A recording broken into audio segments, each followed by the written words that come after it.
Namaste, dear readers.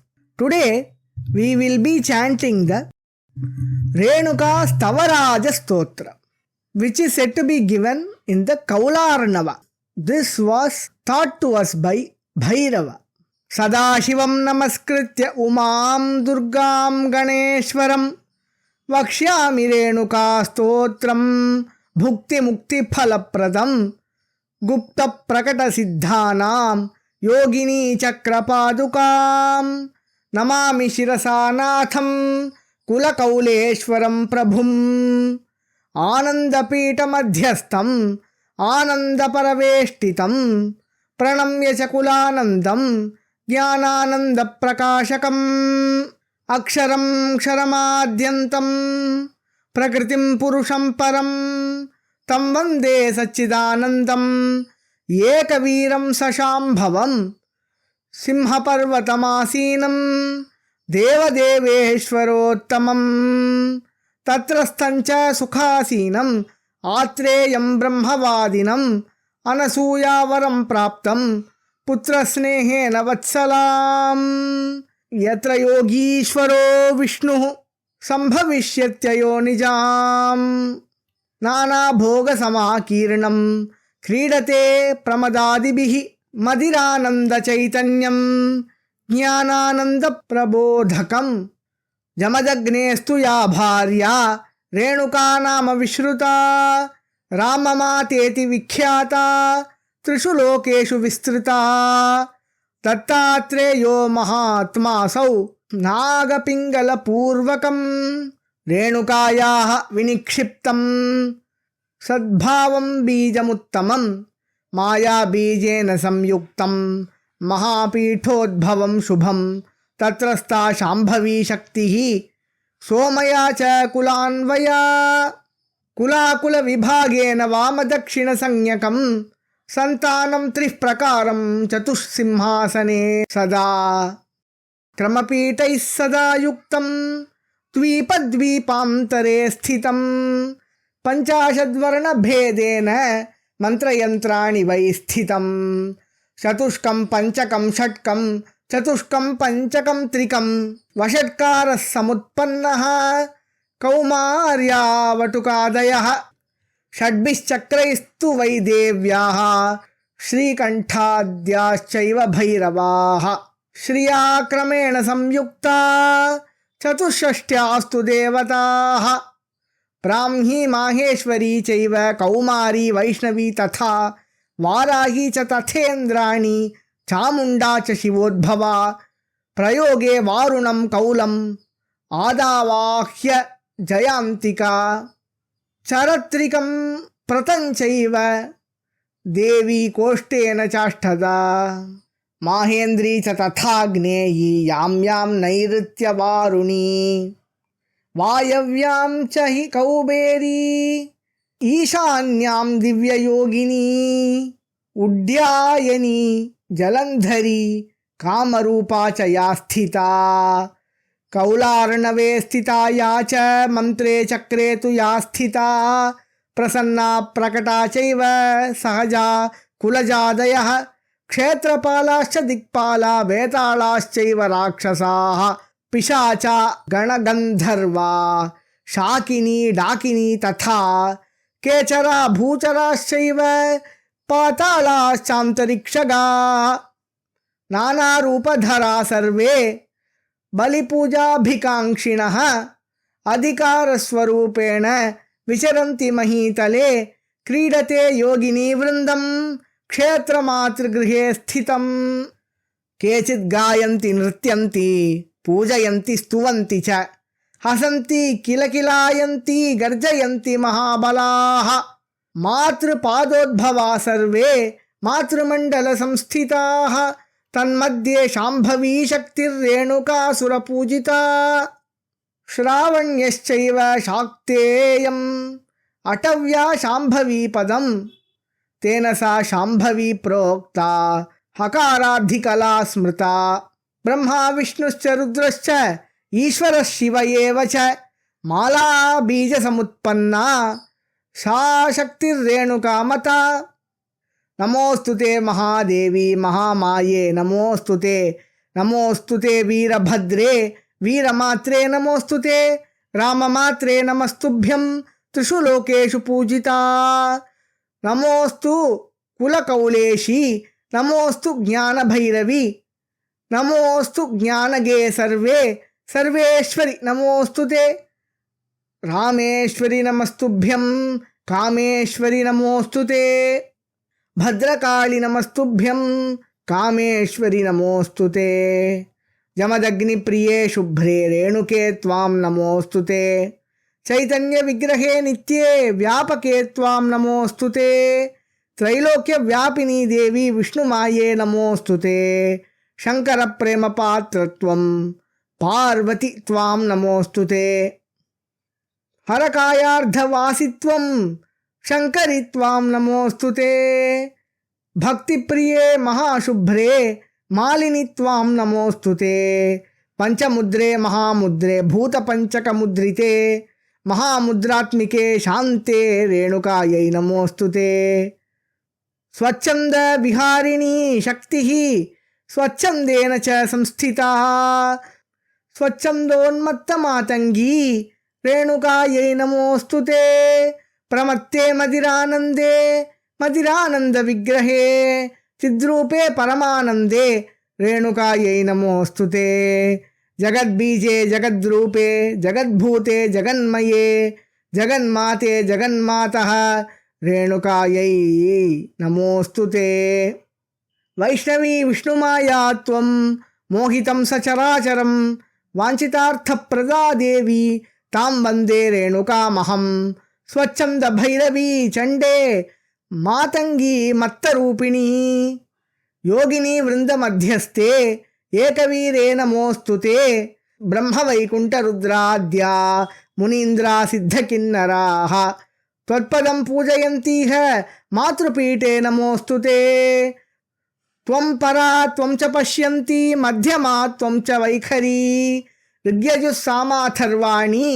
शब्दब्रह्मात्मिके नमः यज्ञविद्या त्रिसन्ध्या त्वं वेदगर्भा सुरेश्वरी गंगा गया च गायत्री मातापुरनिवासिनी त्वं स्वाहा त्वं स्वधा चैव पंचयज्ञमहामखे यस्य जाति द्विजेन्द्राणां मातृलिंगमहेश्वरी त्वं च काली महाकाली महालक्ष्मी सरस्वती त्रिपुरा त्वरिता त्वं च रेणुकायै नमोऽस्तु ते कपालिनी कालिका त्वं भैरवी त्वं च अंबिका माहेन्द्री त्वं विशालाक्षी रेणुकायै नमोऽस्तु ते क्षेत्रजा पीठजा त्वं च मंत्रजा त्वं कलांबिके प्रसन्ना प्रकटा त्वं च सहजा त्वं च रेणुके वामे ज्येष्ठे च रौद्रे च मालिनी मंत्रयोगिनी वेद सिद्धान्तया नित्यं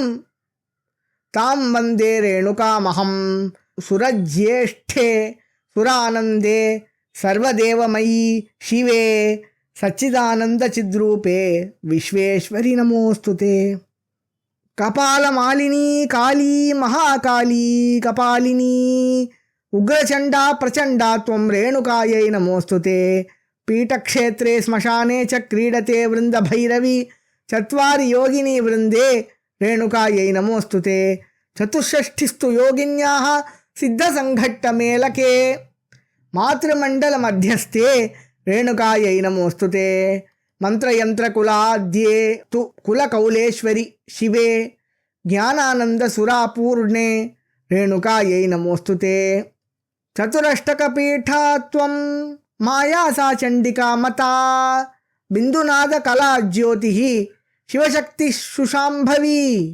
पंचबीजसमायुक्ता पंचप्रणवसंभवा उकार विग्रहा शक्तिः समया चंचलांबिका कौलान्वय समुद्भूते कौलिकान्वय पूजिते भारती चैकवीरा त्वं कुलकौलान्तरालिनी राजराजेश्वरी त्वं च सिंहे चण्डेश्वरी मते स्वच्छंद श्रीभवा प्रोक्ता सा शक्तिर्मातृमण्डले आदिसूत्रक्रमैर्युक्ते मध्यसूत्रं तथैव च संवर्थमण्डलान्तस्थे वीरमात्रे नमोऽस्तु ते कुलावलिमथा वृक्षा अम्बा श्रीनाथ पादुका आकृष्टकेतकी त्वं च कुब्जे चण्डी नमोऽस्तुते दूती वटुक कौमार्या भैरवी क्षेत्रपालिका सिद्धसङ्घट्टयोगिन्यां क्रीडते मातृमण्डले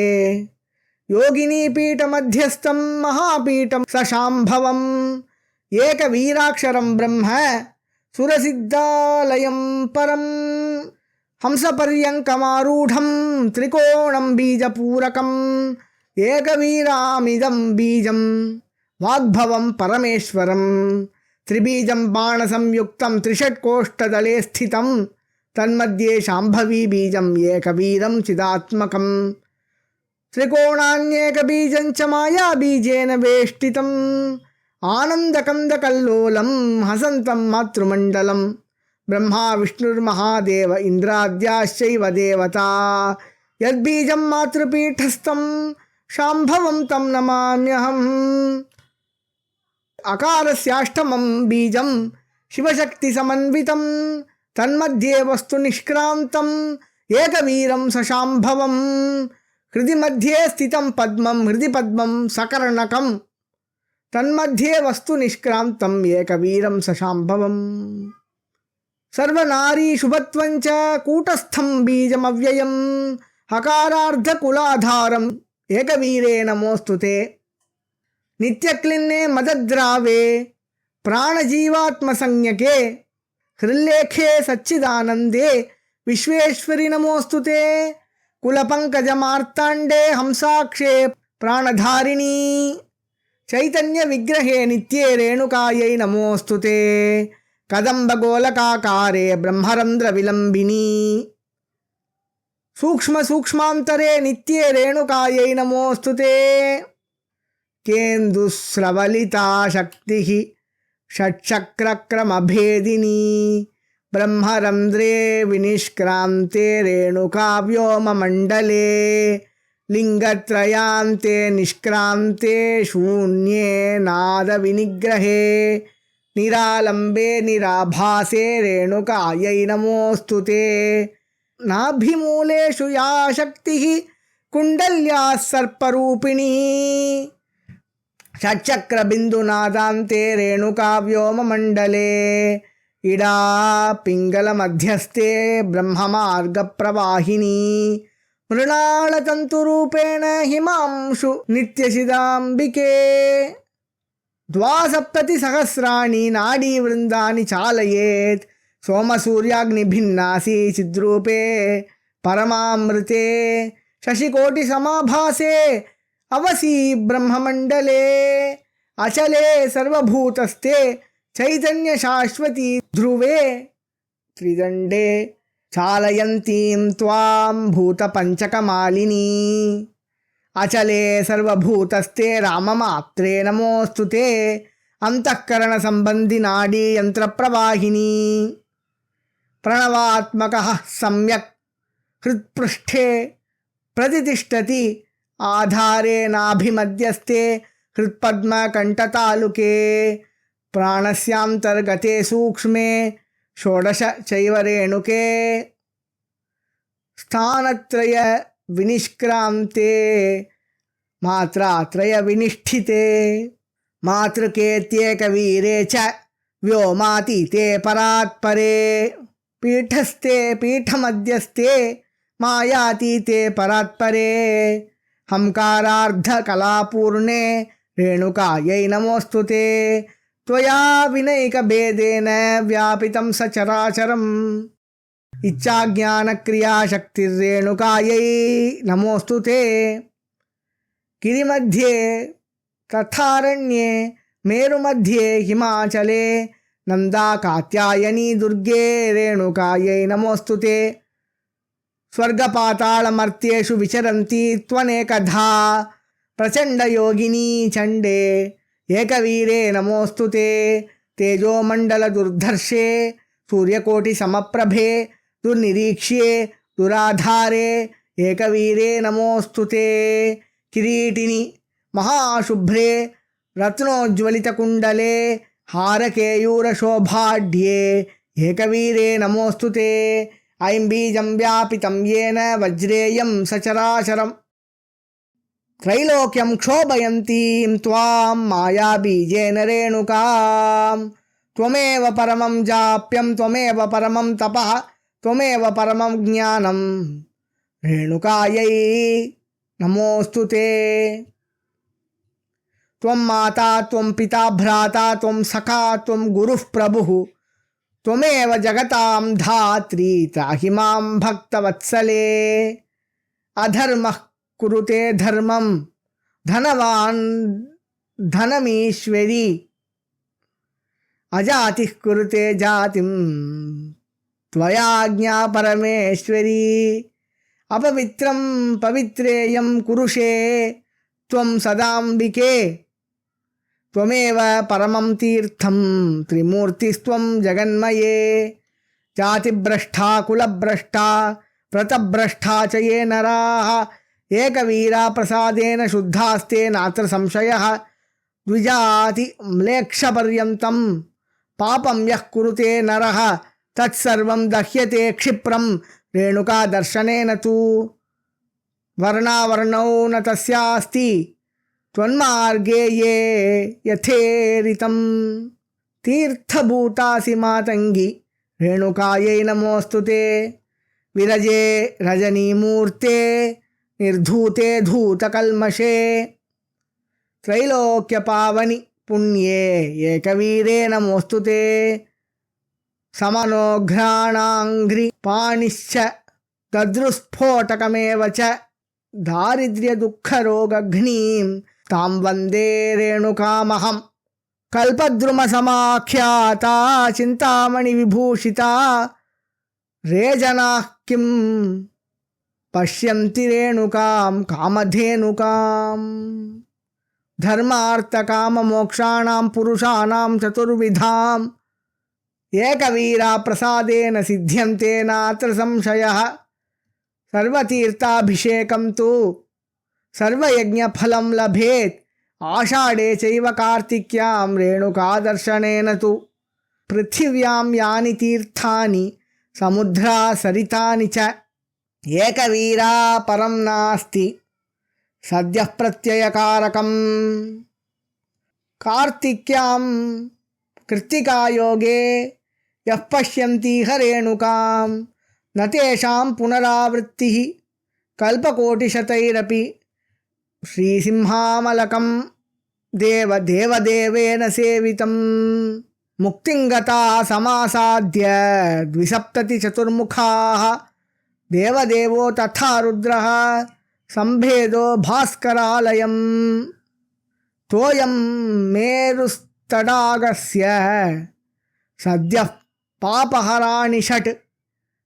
कुरुक्षेत्रे सकृत्तीर्थे राहुग्रस्ते दिवाकरे प्रयागञ्च सदा तीर्थं गया गंगा च रेणुका। आधारभूता निलयो ललना रूपधारिणी क्षुधा तृषा च दुःखघ्नी तां वन्दे रेणुकामहम्। ये पश्चिमास्तु ये सिद्धाः पूर्वायै ये च संस्थिता एकवीरा परं बीजं शाश्वतं पदमव्ययं। मायाबीजेन या प्रोक्ता हंकारार्धकला स्मृता सा योनिः सर्वमन्त्राणां सा शक्तिः रेणुका स्मृता। किं तस्य बहुभिर्मन्त्रैः वेदसिद्धान्तविस्तरैः एकवीरा महामन्त्रं सर्वकामफलप्रदम्। मूलमन्त्रमिदं प्रोक्तं हंसभेदेन संस्थितं स साक्षात् भैरवे प्रोक्ता एकवीरं परात्परम्। शिवशक्तिमिदं बीजं रेणुकामिदमव्ययं सर्वमङ्गलमाङ्गल्ये पवित्रं पापनाशनं। यैदं पठते नित्यं त्रिसन्ध्यं श्रद्धयान्वितम् आयुरारोग्यमैश्वर्यपदं निर्वाणमाप्नुयात्। अचलां श्रियमाप्नोति पुत्रदारादिसम्पदां भुञ्जते विपुलान् भोगान् त्रैलोक्यं मोहयेत् ध्रुवम्। एकवीरा इदं बीजं त्रैलोक्ये यः पठेन्नरः ऐश्वर्यं लभते राज्यं वागैश्वर्यं च जायते। दुर्वृत्तानाम् अशेषेण तथा दुःस्वप्नदर्शने रक्षोभूतपिशाचेभ्यो ग्रहपीडां व्यपोहति। रेणुका परमं स्तोत्रं ये जपन्ति च मानवाः प्राप्नुयात् परमां सिद्धिम् अणिमादिगुणाष्टधा। माता पुरस्थिता देवमातृपीठोद्भवा शिवा महादेवेन संस्तुत्य भुक्तिमुक्तिफलप्रदां। रेणुकाया इदं स्तोत्रं पठिष्यन्ति दिने दिने स गच्छेत् परमं स्थानं यत्र देवो महेश्वरः। इति श्री कौलार्णवे श्री भैरव प्रोक्तं रेणुकास्तवराज stotram संपूर्णम. Let us discuss the Palashruti of Renuka Stavaraja.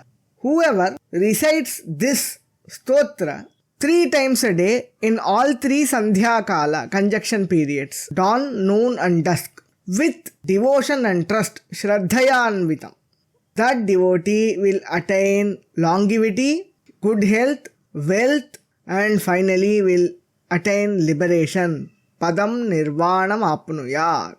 Achalam shriyam apnoti. He will also attain stable wealth.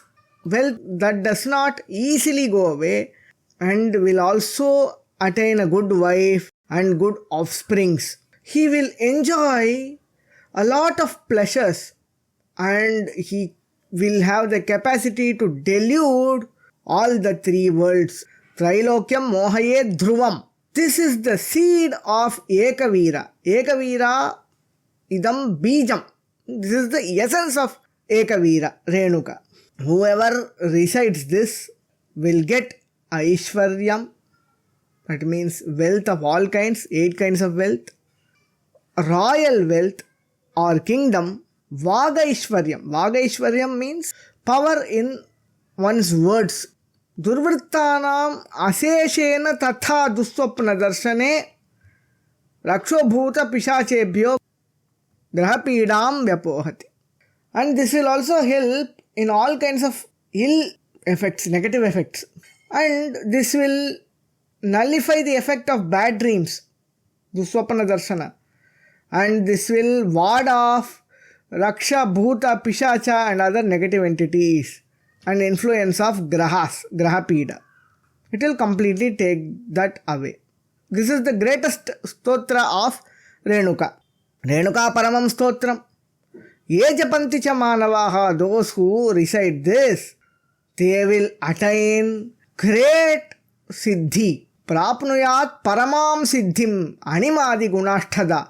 They will get yogic mystic powers if they perfect this.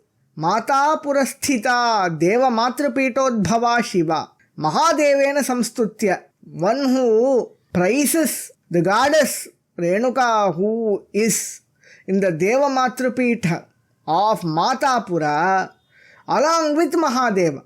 You should praise her and you should also praise Mahadeva. By doing so, she will give you both worldly pleasures and final liberation. Bhukti mukti phalapradam. Renukaya idam stotram patishyanti dine dine. Sagachet paramam sthanam yatra devo maheshwaraha. Whoever recites this every day for their whole life, he will attain the supreme abode where Maheshwara exists. That means he will attain Kailasha. That is the Palashruti.